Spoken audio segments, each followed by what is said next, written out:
Good evening everyone.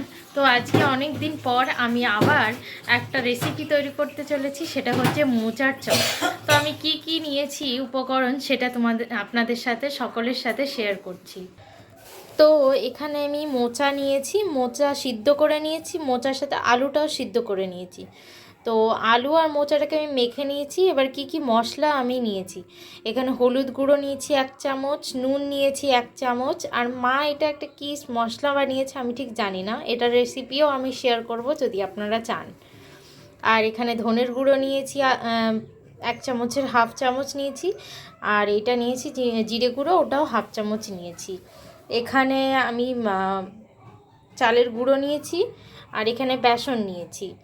এখানে বিস্কুটের গুঁড়ো বাড়িতেই করা, চাইলে আপনারা কিনতেও পারেন দোকান থেকে। আর এখানে রসুন, আদা আর লঙ্কা পেস্ট একসাথে করে নিয়েছি। তো এইবার আমি সবগুলোকে মেখে নেব।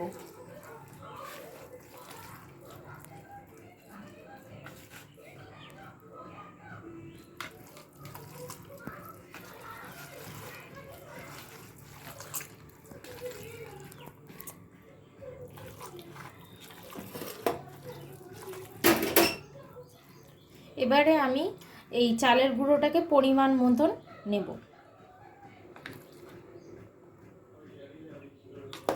এবারে আবার একটু মিশিয়ে দেখব কতটা শক্ত হচ্ছে।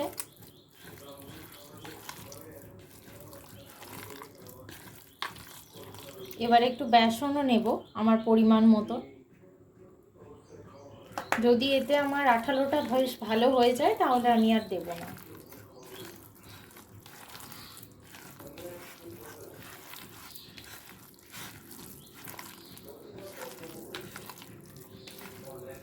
একটু চালের গুঁড়ো আমার দরকার, তাই আমি চালের গুঁড়োটাকে একটু নিয়ে নেব আবারও।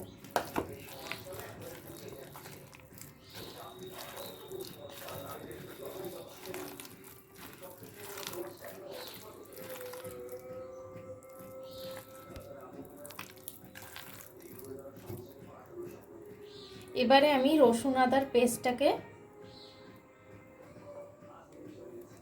দিয়ে দেব।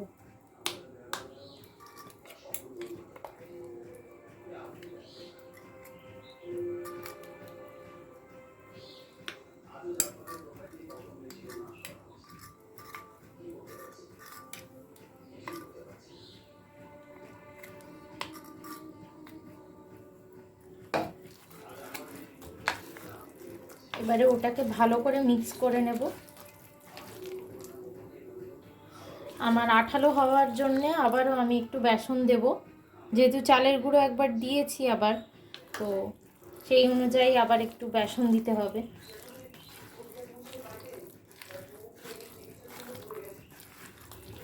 যেহেতু আমার আঠালোটা হচ্ছে না এখনও, তাই আমাকে আবারও চালের গুঁড়ো দিতে হচ্ছে।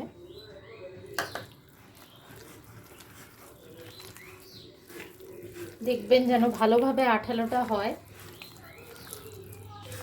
জল জল ভাবটা যেন না থাকে বেশি, তাহলে কিন্তু মোচার চপ ভেঙে যাওয়ার সম্ভাবনা থাকবে।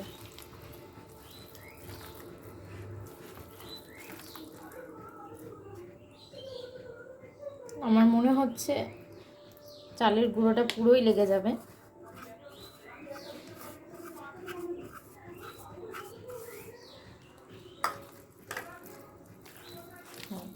এবারে আমার আঠালোটা হয়ে এসেছে।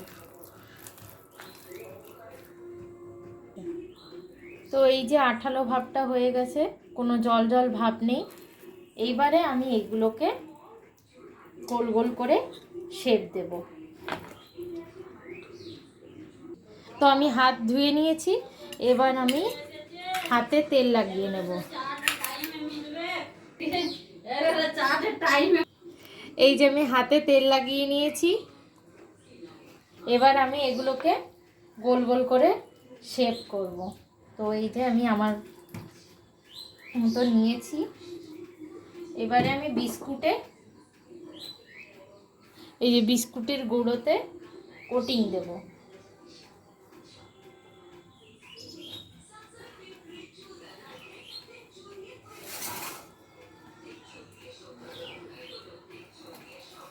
এখানে কড়াইতে তেল গরম করতে দিয়েছি। তো আমি এখানে গোল গোল করে কিছু শেপ করে নিয়েছি। এবারে এইগুলোকে আমি এই বিস্কুটের গুঁড়োতে একটু কোটিং করব। কোটিং করার পর তারপরে এটাকে এরকমভাবে দিয়ে এই যে গরম তেলে আস্তে আস্তে ছেড়ে দেব। এই যে আমি আর একটাকেও এরকমভাবে বিস্কুটে কোটিং করে ছেড়ে দিচ্ছি।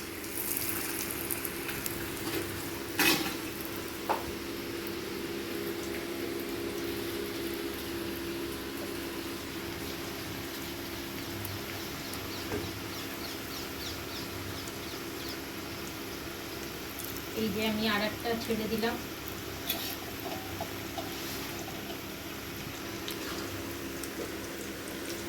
ঠিক সেম প্রসেসে আমি সবগুলোকে ছাড়ব। বেশি ছাড়বো না, যাতে আমার উঠাতে কষ্ট হয়, তার কারণে এই কটা আপাতত ছাড়লাম। এবারে আমি আবার গোল গোল করে ঠিক এরকম শেপে কিছু করে রেখে দেব। ঠিক এরকম শেপে করে রেখে দেব।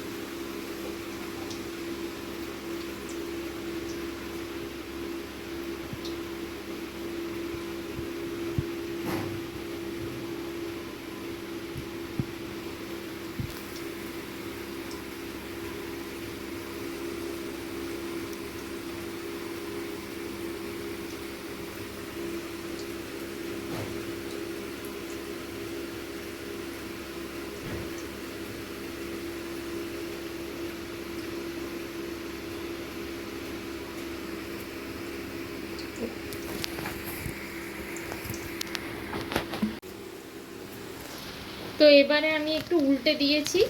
এবারে আর এক পিঠ ভাজার জন্যে, এদিকটা প্রায় লাল লাল হয়ে এসছে। একটু মুচমুচে করে ভাজতে হবে, যাতে এই বর্ষার দিনে খেতে ভালো লাগে, তার জন্য। তো এবার ওই পিঠটা হোক মুচমুচে করে, লাল করে। আর আমি এদিকে শেপগুলোকে করে রাখি, যাতে আমার একটু তাড়াতাড়ি হয়।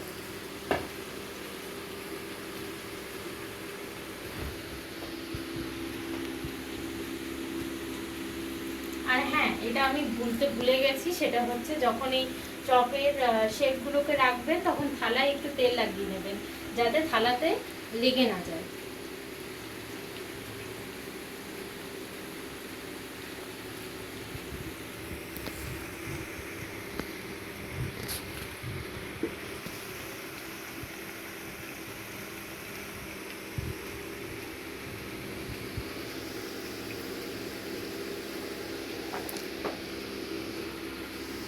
তো এবার আমি উল্টে উল্টে দেখবো যে ওই পাশটা কতটা হয়েছে। তো এখনো হয়নি লাল সেইভাবে, তো একবার করে উল্টে দেব যাতে পুড়ে না যায়, তার জন্য। মোটামুটি লাল হয়ে এসছে সবগুলোতে। তো আমার এদিকে সবগুলোর শেপ করা হয়ে গেছে। এবারে এগুলো সব একে একে ভাজতে থাকবো। তো এবারে আমার চপগুলো সব লাল লাল হয়ে গেছে। এবারে আমি একে একে সব চপগুলোকে তুলে নেব।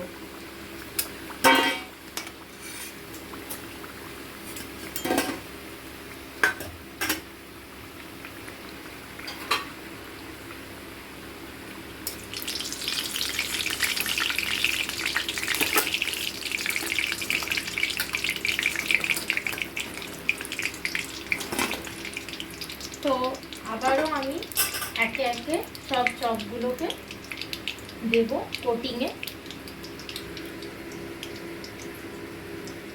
দিয়ে তারপরে আমি একে একে আবারও তেলে ছেড়ে দেব। তো এবার আমি একটু নতুনত্ব শেপ দিই, এরকম একটা শেপ দিচ্ছি, দেখা যাক কেমন হয়।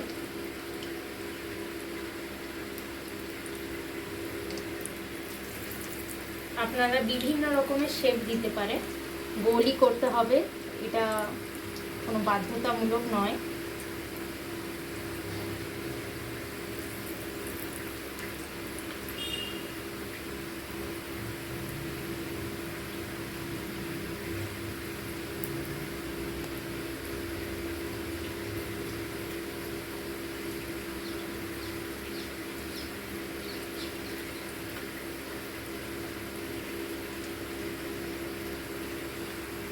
এই যে আমি এক এক করে আবার ছেড়ে দিচ্ছি তেলে।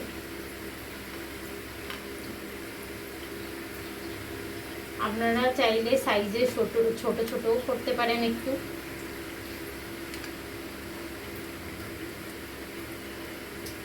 আপনারা চাইলে এতে পেঁয়াজ রসুন না দিয়েও খেতে পারেন, নিরামিষ মোচার চপও করে খেতে পারেন।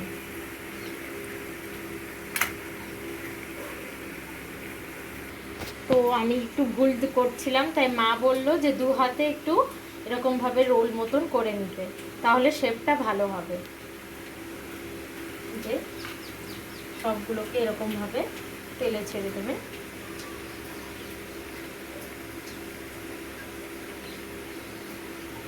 প্রথমে এটাকে উপরে, তারপরে হাতে একটু আস্তে করে মোলায়েমভাবে রোল করবে, তারপরে এটাকে একটু করে দিয়ে শেপ করে তারপরে এটাকে তেলে ছেড়ে দেবেন। তো আমার অনেকগুলো দেয়া হয়ে গেছে, এবার আর জায়গা নেই, তাই এবার আমি স্টপ করছি, বন্ধ করছি দেওয়া। আবার আমি পরে দেব, এগুলো আগে হয়ে যাক তারপর। তো এখানে আমার মোচার চপ মুচমুচে করে তৈরি হয়ে গেছে। এবার আপনাদেরকে ভেঙে দেখাই কেমন হয়েছে। তো এই যে টাইটও হয়েছে, আবার সফটও হয়েছে। এই যে দেখছেন কতটা সফট হয়েছে, খুব মুচমুচে হয়েছে। এই গরম গরম, এই ঠান্ডা ঠান্ডা ওয়েদারে এই গরম গরম চপ খেতে বেশ ভালো লাগবে। দেখুন, তো চলুন দেখি টেস্ট করে কেমন লাগছে। খুব সুন্দর হয়েছে, শুধু একটু নুনটা কম হয়ে গেছে। নুন কম হয়ে গেলে আপনারা বিট লবণ এর উপরে ছড়িয়ে নিতে পারেন। তো আমি এখানে ভিডিওটাকে অফ করছি। যদি আপনাদের এই ভিডিওটা ভালো লেগে থাকে তাহলে আপনারা please like, do share and subscribe and comment on my channel. Thank you for watching my video.